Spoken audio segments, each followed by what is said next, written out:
ओम श्री परमात्मने नमः। अथ श्रीमद्भगवद्गीता सप्तमोऽध्यायः। ज्ञानविज्ञानयोगः। श्रीभगवानुवाच मय्यासक्तमनः पार्थ योगयुञ्जन्मदाश्रयः असंशयं समग्रं मां यथा ज्ञास्यसि तच्छृणु।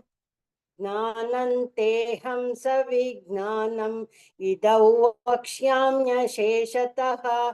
यज्ञात्वा नेह भूयोऽन्यत् ज्ञातव्यमवशिष्यते। मनुष्याणां सहस्रेषु कश्चिद्यतति सिद्धये यततामपि सिद्धानां कश्चिन्मां वेत्ति तत्त्वतः।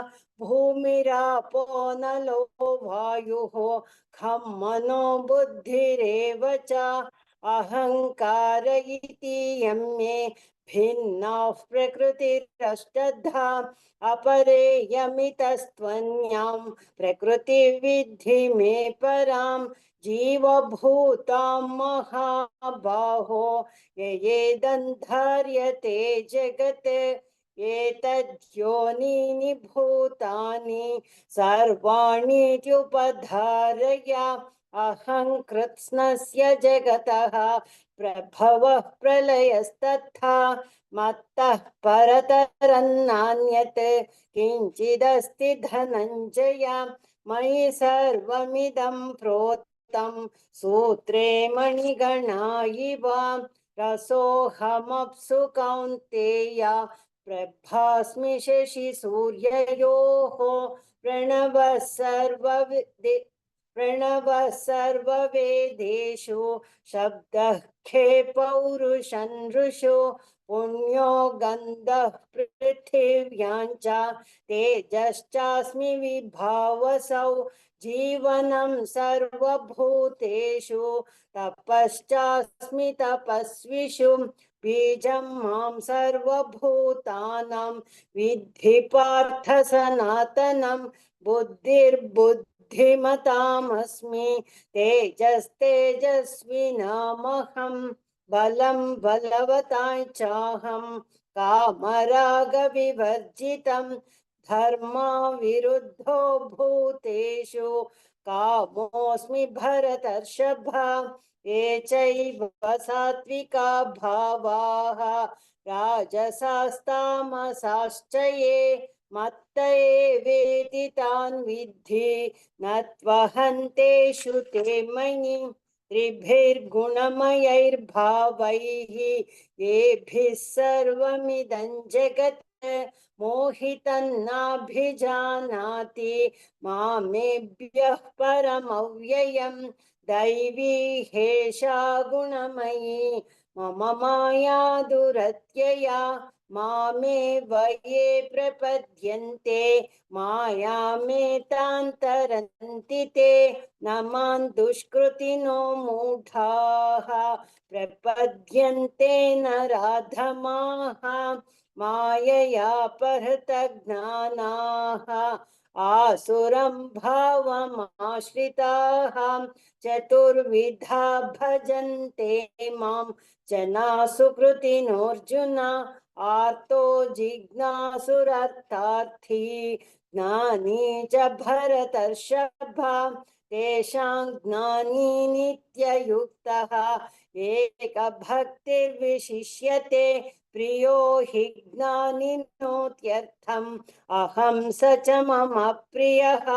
उदारा सर्व एवैते ज्ञानी त्वात्मैव मे मतम्। आस्थितः स हि युक्तात्मा मामेवानुत्तमां गतिं। बहूनां जन्मनामन्ते ज्ञानवान् मां प्रपद्यते। वासुदेवः सर्वमिति स महात्मा सुदुर्लभः। कामैस्तैस्तैर्हृतज्ञानाः प्रपद्यन्तेऽन्यदेवताः। तन्तन्नियममास्थाय प्रकृत्या नियता स्वया। यो यो यायान्तनुं भक्तः श्रद्धयार्चितुमिच्छति तस्य तस्याचलां श्रद्धां तामेव विदधाम्यहं सतया श्रद्धया युक्तः तस्याराधनमीहते लभते च ततः कामान् मयैव विहितान् हितान् अन्तवत्तु फलं तेषां तद्भवत्यल्पमेधसां देवान् देवयजो यान्ति मद्भक्ता यान्ति मामपि अव्यक्तव्यक्तिमापन्नं मन्यन्ते माम बुद्धयः परं भावमजानन्तः ममाव्ययमनुत्तमम् नाहं प्रकाशः सर्वस्य योगमाया समावृतः मूढो यन्नाभिजानाति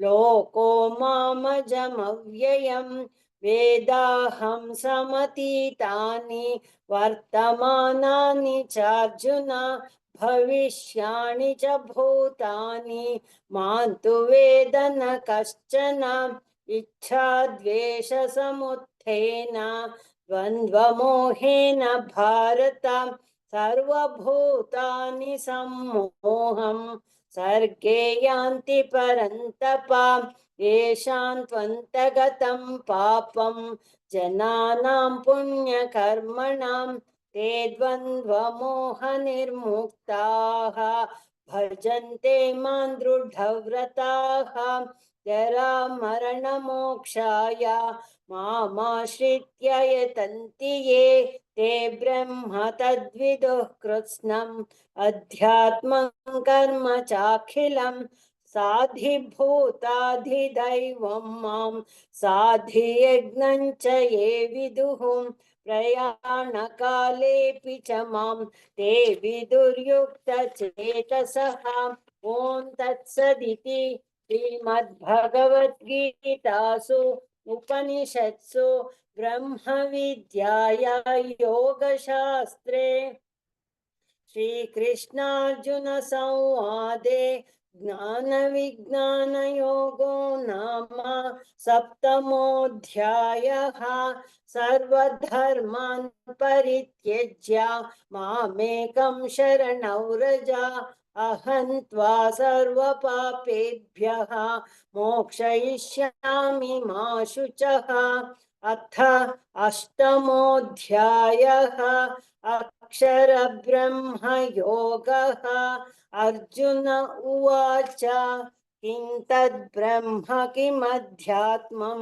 किं कर्म पुरुषोत्तम अधिभूतं च किं प्रोक्तम् अधिदैवं किमुच्यते अधियज्ञः कथं कोत्र देहेऽस्मिन् मधुसूदन प्रयाणकाले च कथं ज्ञेयोऽसि नियतात्मभिः श्रीभगवानुवाच अक्षरं ब्रह्म परमं स्वभावोऽध्यात्ममुच्यते भूतभावोद्भवकरः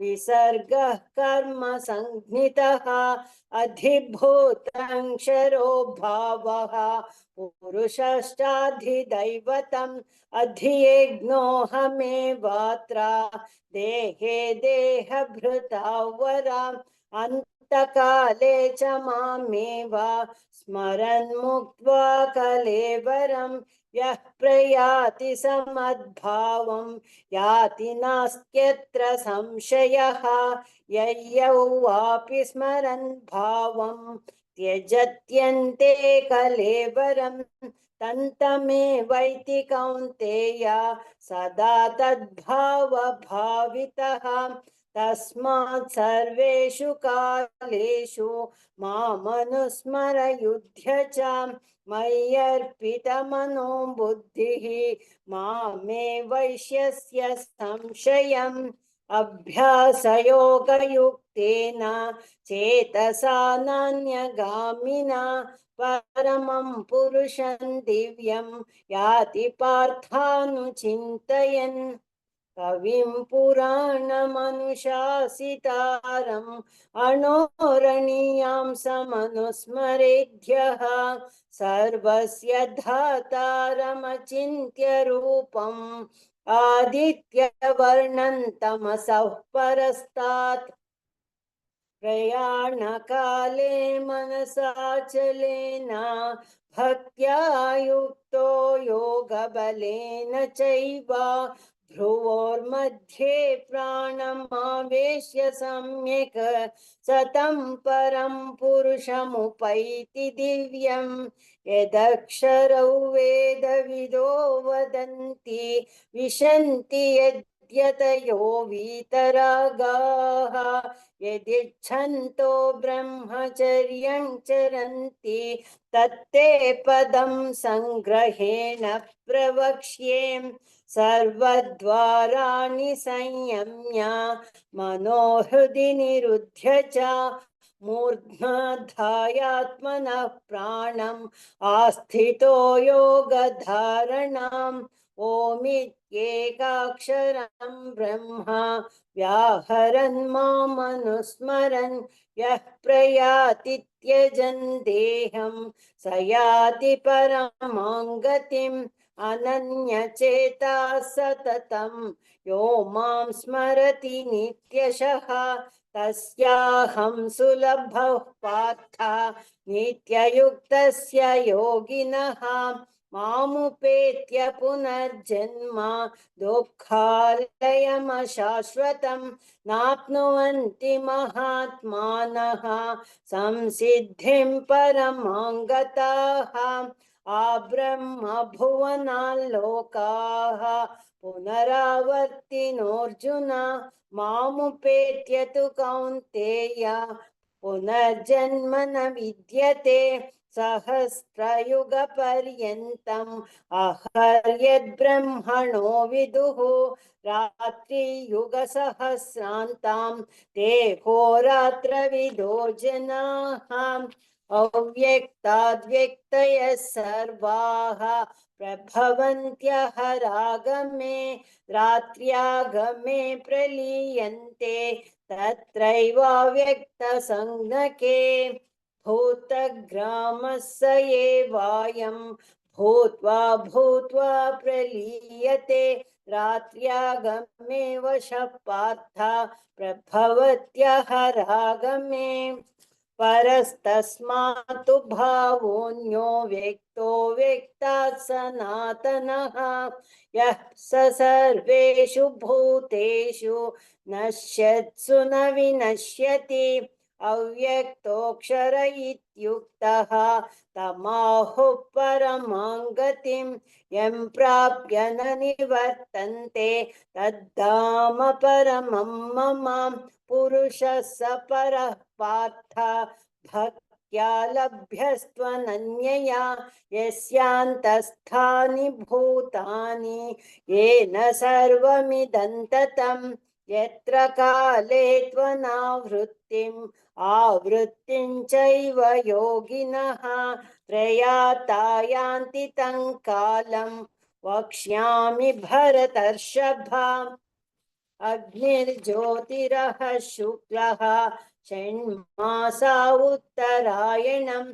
तत्र प्रयाता गच्छन्ति ब्रह्मविदो जनाः धूमो रात्रिस्तथा कृष्णः षण्मासा दक्षिणायनं तत्र चान्द्रमसं ज्योतिः योगी प्राप्य निवर्तते शुक्लकृष्णे गति हेते जगतः शाश्वते मते एकया यात्यनावृत्तिम् अन्यया वर्तते पुनः नैते श्रुति पार्थ जानन् योगी मुह्यति कश्चन तस्मात् सर्वेषु कालेषु योगयुक्तो भवार्जुन वेदेषु यज्ञेषु तपस्सु चैव दानेषु यत् पुण्यफलं प्रदिष्टम्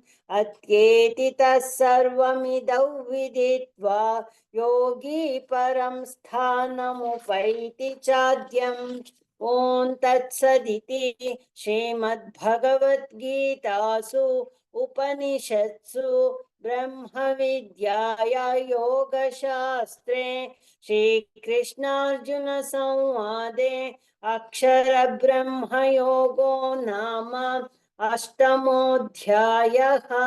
सर्वधर्मान् परित्यज्य मामेकं शरणं व्रज अहं त्वा सर्वपापेभ्यः मोक्षयिष्यामि मा शुचः।